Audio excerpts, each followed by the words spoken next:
리듬 사실은 굉장히 예전에 저 20, 30대 바이오 리듬 체크도 하고 바이오 리듬을 따라서 삶을 살면 굉장히 효율적이라는 얘기는 듣긴 했는데 요즘 다시 리듬에 대해서 알게 되면서 요거 관련해서 루틴을 만드는데 굉장히 힘든 사람이 있고 없는 사람이 있더라고요.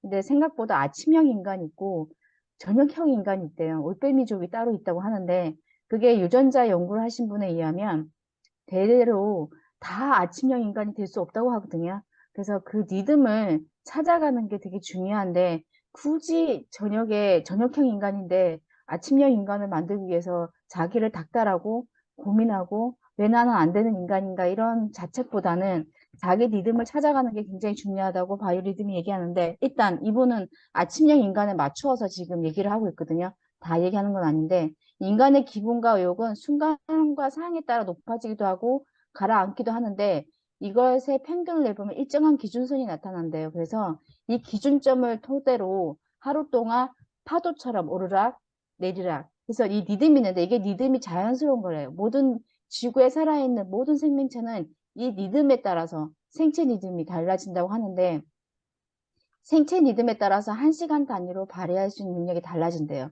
보통 잠에서 깬 지 17시간 후에 해야 너무 애쓰지 않아도 자연스럽게 작업의 질과 속도가 올라간다고 하는데 우리가 보통 지금 조방장님 같은 경우는 4시 반, 4시에 일어나잖아요. 그러면 11시경에 머리를 빡세게 쓰는 일을 하면 굉장히 좋다고 하는데 일단 기상 4시간 후에 가장 창조적인 시간을 하고요.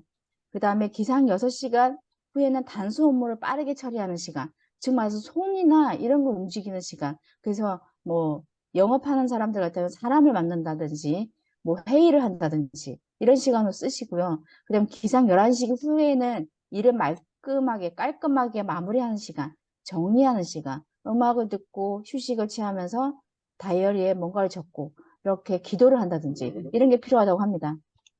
그 다음에 여기 보시면 아까도 말씀드렸지만 평균수는 그거 보면 아까 이렇게 이조명에서 이렇게 오르락 내리락 하는 시간이 있는데 아까도 오전에는 머리를 쓰고 오후에는 손을 움직이고 저녁에는 몸을 움직이고 밤에는 내장인가를 사용한다는 게 기본 원칙이라서 얘기를 하면서 이 사람이 시간대별로 이런 얘기를 해놨어요. 이거 지워지지가 않네. 여기 보면 일어나면 바로 이렇게 창문에서 1m 이내로 들어가 햇빛을 쬐면 힘찬 아침을 시작할 준비를 한다. 그래서 아침에 알람으로 깨는 것보다는 그냥 창문에 햇살이 들어와서 생체 리듬에 맞춰서 생체 시계가 작동하게 만드는 게 가장 중요하다고 하고요.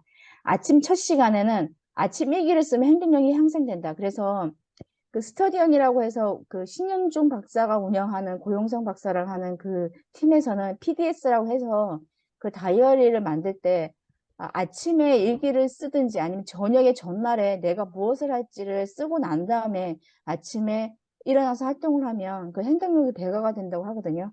그 다음에 기상 2시간 후에 중요한 결정을 내린대요. 즉 우리 새벽 5시에 독서 모임을 하고 나서 7시에 그날 가장 중요하게 해야 할 행동 리스트 중에서 3가지만 꼽아서 하면 그날의 그 삶의 질이 굉장히 달라진다고 합니다. 그 다음에 기상 3시간 후에 보통 9시에 직장인들 출근하고 3시간 후면 6시에 일어나면 3시간 후면 9시에 업무를 시작하잖아요. 출근해서 메일을 확인하지 않는다고 해요. 출근해서 메일 같은 잡스러운 것보다는 그냥 가장 창조적이고 내가 할 지적인 일에 몰입을 하는 게 중요하고요. 그 다음에 5시간 후에 도전적인 업무. 아까 4시간 후, 7시간 후에 가장 창조적이고 에너지가 가장 많다고 했잖아요. 그럴 때 하시고요. 6시간 후에는 점심 먹기 전에 1분간 가수면체 한다. 이게 굉장히 팁인데요. 사실은 점심 먹기 전에 우리가 한 1분이라도, 2분이라도, 3분이라도 잠깐이라도 눈을 좀 쉬어주래요. 왜냐면 눈은 밖으로 나온 뇌라고 하는데 우리가 너무 많은 스마트폰이나 모니터 이런 거에 너무 시각적인 정보에 너무 많이 노출되다 보니까 뇌가 너무 과부하가 걸린대요. 그래서 잠깐 이렇게 눈을 감으면 스위치를 꺼주는 효과가 있대요. 물론 귀로는 들리지만 눈을 일단 감아서 정리를 한 다음에 점심을 먹고 내 에너지 정보를 수집하는 그런 일보다는 점심을 먹으라고 하거든요. 그리고 산책을 하라고 합니다.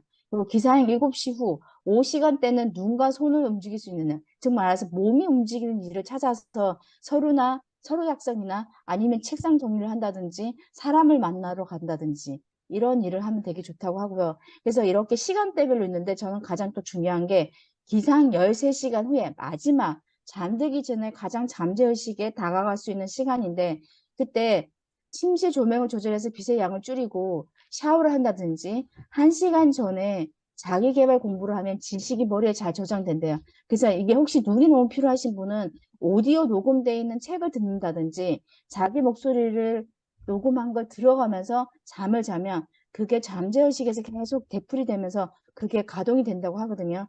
그리고 중요한 거 텔레비전과 스마트폰, 컴퓨터를 자기 전에 반드시 차단을 하고 그 시각적인 걸 끄고 난 다음에 잠을 자라고 하거든요. 그런 식으로 바이오 리듬을 깨우고 내가 활용할 수 있어야 굉장히 한 사람들이 10시간 들을 일도 5시간 만에 마무리할 수 있다고 합니다. 그래서 이런 부분에서 굉장히 그 시간 리듬별로 보통 평균적인 리듬인데요. 그 리듬도 이 사람이 얘기한 리듬인데 내 나름의 리듬을 찾아야 된다고 합니다. 그래서 굉장히 한번 다시 보고 또 이런 부분을 생각하게 해줬던 인사이트 있던 책이었습니다. 이상 끝낼게요.